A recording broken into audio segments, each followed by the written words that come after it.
I guess Carl Perkins, though, had been doing the bluesier stuff all along, is that right? Yeah, Carl was there a little before I was, you know. But I think even his live act and everything Right, had been towards right. the bluesy things. Right, up-tempo blues type. And so he would have been a help for getting, like, if with his records doing well, that would help other Sun records? Right, right. And the Sun records were near about every one of them broken in Memphis by, I think, Dewey Phillips over there, I think, was a disc jockey there that had the town pretty well sold up with the teenagers.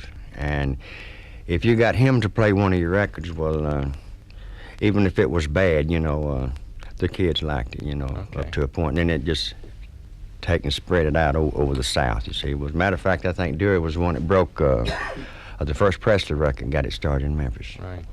Okay, well, let's play a record by Carl. This is one you wanted to hear. Honey, don't.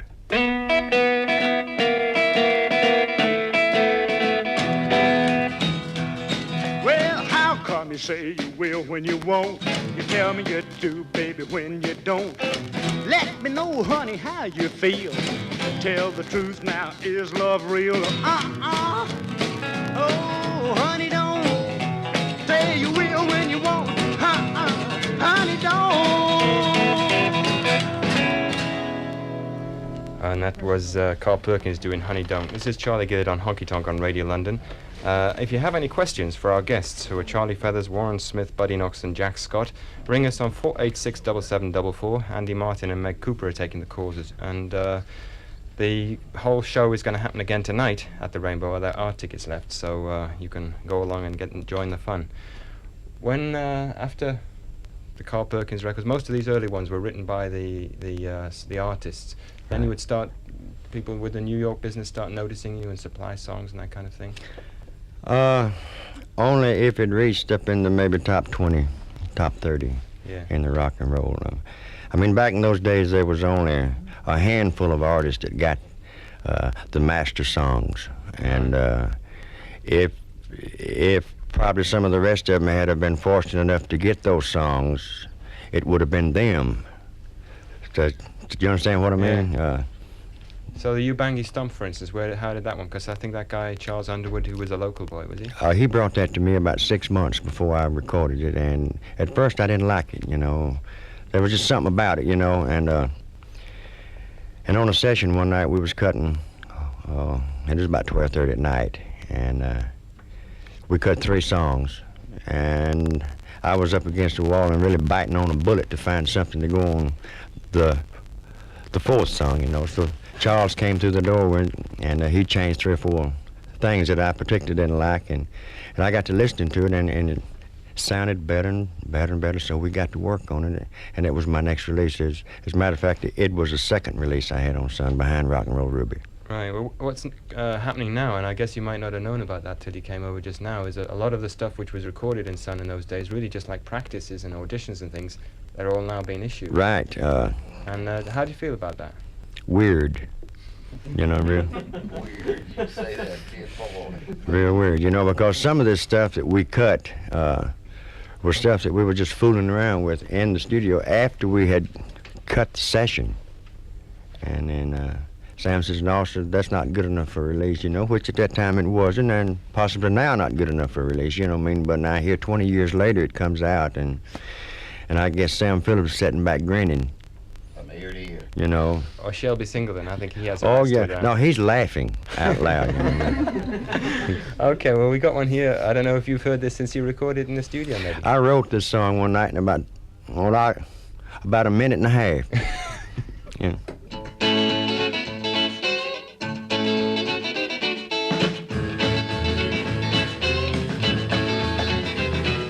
Well, I'm getting tired working hard every day.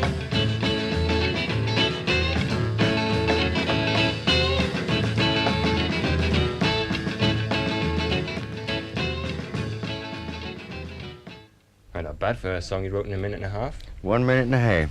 And you can probably tell it, too, can't you? It's all right. It's on the LP called Sun Rockabillys, in case people want to go and look for that one. So how long did you stay with Sun?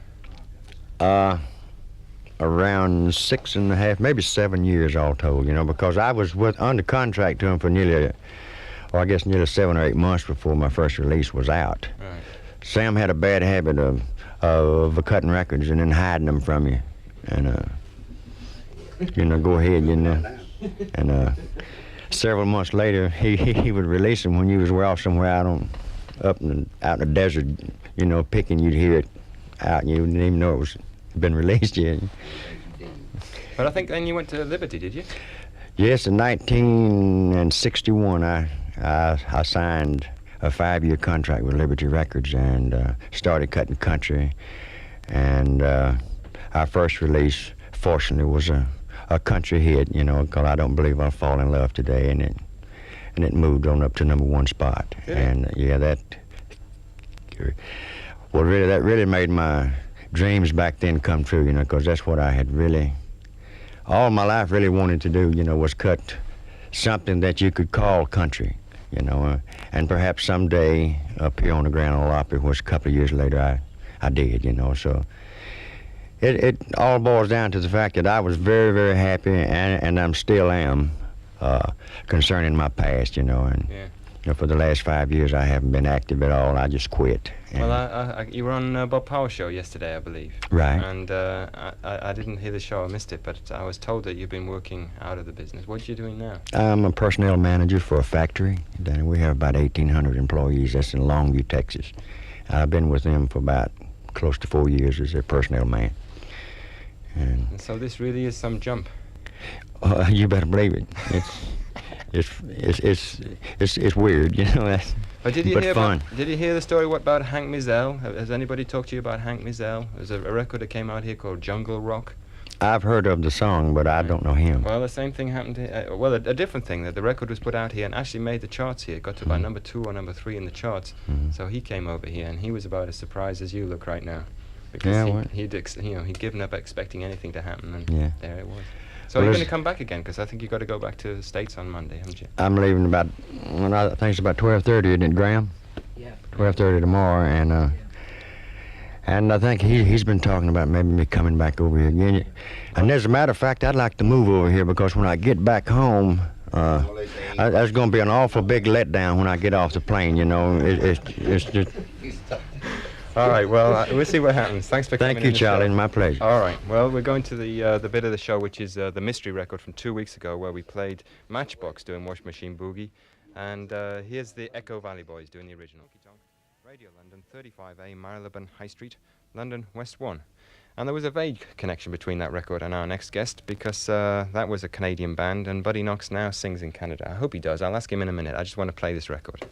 Papa Judy Papa, Papa Judy Papa, Papa Judy Papa, Judy Papa, Papa. So that's what happens when you get big American hits. You write suicidal songs. You sure feel like it sometimes, Charlie. Huh? You sure Okay. feel like it sometimes. Well, the guitar player there was Sonny Curtis. Right. And that was apparently issued here, I'm told. It was available for about a week. And then the BBC took one look at that title and one look at listen to the lyrics and said, no, we're not playing this sort of stuff in this country. Well, Dick Clark banned it also, and it was banned all over the eastern seaboard, which made it sell a lot better. It always works that way, yeah. But it literally wasn't available here, so that was the end of it. Now, the vocal backup on this song, I Think I'm Gonna Kill Myself, was a group called the Roses that used to back up all the Holly stuff and backed up my stuff, plus my little sister and one of her girlfriends. And Jerry Allison was on drums from the Crickets. Sonny Curtis and the Crickets was on guitar. My guitar man, Donna Lanier, was on rhythm guitar, and I was on rhythm guitar. And I think Trini Lopez was in the studio at this time, and I can't remember whether Holly was down that afternoon or not. He was in town. And I remember as soon as we finished the session, went down to a little Mexican restaurant and had Mexican food, and everybody got sick. The whole crew got sick on it. Well, I think you just boosted the price of that record. In the second-hand markets, it's now going to cost £5 instead of £3. Buddy, you and I met, must have been 5 years ago, was it? Closer to six maybe. Was Yeah. Been quite a while back. Yeah. What you been doing since then? Just touring solid. Been booked up solid year round. All around America and Canada? Yeah, or? Canada and the United States. So yeah. you're based in Canada still? Yeah, out of Vancouver.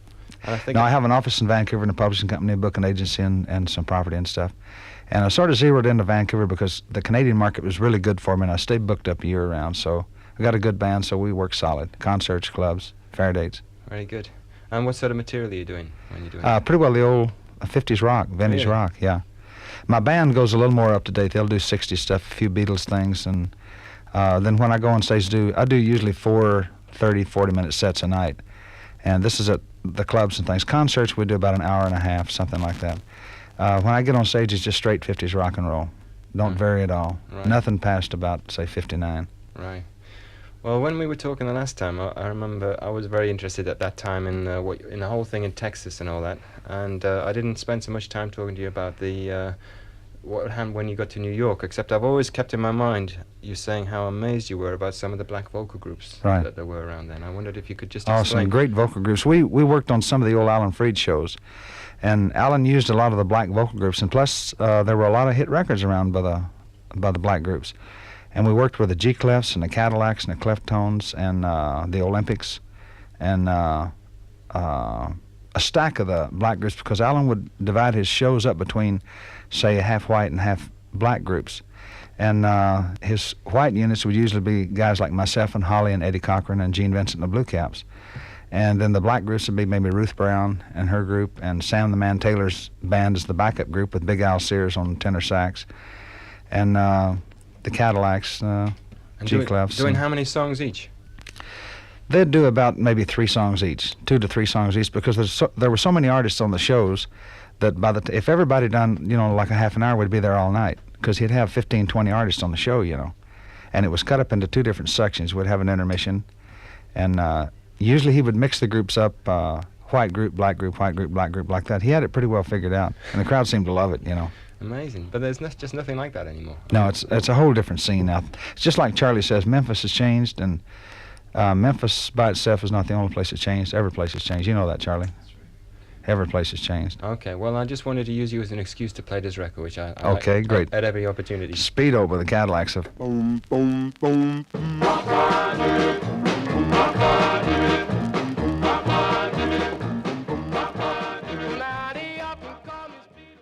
Nice, huh? We played so darn many shows with those guys, and they were great on stage. I'd just about forgotten about that song. I hadn't heard it in so many years, but that was all the old Alan Freed shows out of New York and all over the Eastern Seaboard. It's funny because those vocal groups never really took off here the same way, and I just looked across at Graham and I realized what the reason is that it would cost 5 hotel bills. It sure would, instead of 1. Right. So I don't know, I don't know if we could actually bring anybody over here, because it's obviously an expensive business. And how did they do it in those days? Did you sleep in the bus, or what happened? Well, we traveled in a bus, like on one of the big Irving Feld shows. We traveled in 2 different Greyhound buses. Then we got into Canada and they leased a plane, and we took the plane to part of the shows. No, they would furnish our hotel rooms and the whole works. Everybody had a single room. Well, there was so much money involved in the shows that they could afford single rooms for everybody. But when you go, you do an extensive tour, then your expenses get pretty high, so they start watching their P's and Q's a little bit. I remember another of the things you mentioned was how when you came from the South and sort of felt pretty much an outsider coming up to New York. Yeah. But gradually there were other Southern people came up. Yeah, it just seemed to be a thing for a while there. All of a sudden, Holly was there, and a dozen other guys were there. Sanford Clark, Orbison, and a lot of guys I grew up with. J.P. Richardson, Big Bopper. All of a sudden, the place was just full of guys from the South, so we were right at home then. And did you actually live in New York for a while? Yeah, we lived at the President Hotel, most of us, or else the Forest Hotel, one of the two, just wherever most of the guys checked in. That's where we all checked in for a couple of 3 months. So we'd always try to check in on the same floor, and we'd have the whole darn floor to ourselves, which was suicide for anybody to come up there that was sort of an outsider, But that was sort of our little castle up there as a protection against New York. And Cochran would be in and out? Eddie Cochran, the Everly Brothers, the whole crew. Yeah, they were all there. Ursel Hickey. Ursel Hickey? Yeah. Bluebirds over the mountain. Okay, well, Sanford Clark, I was actually going to ask Jack Scott about Sanford Clark, but you came in and you mentioned him.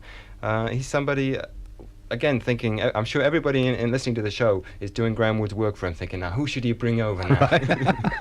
And Ronnie Hawkins must be one that must be on everybody's list, and I should think Sanford Clark's another one. Do you know anything about what he's doing these days? I lost touch with Sanford about 10 years ago, and I have no idea where he's at. Now, Jack might can help you on that, but I have no idea where in the world he's at right now. We tried to find him a few years back because we were trying to put a vintage 50s rock and roll show together to tour part of the United States and part of Canada with.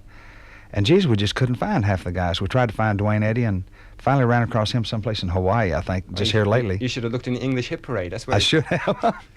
I tell you, to find information about the American artists, we need to come over here. Mm-hmm. Because, boy, you guys are fantastic. I've never seen anything like this. Okay. I think I told you that before, too. Well, it's got worse since then. Let's listen to Sanford Clark.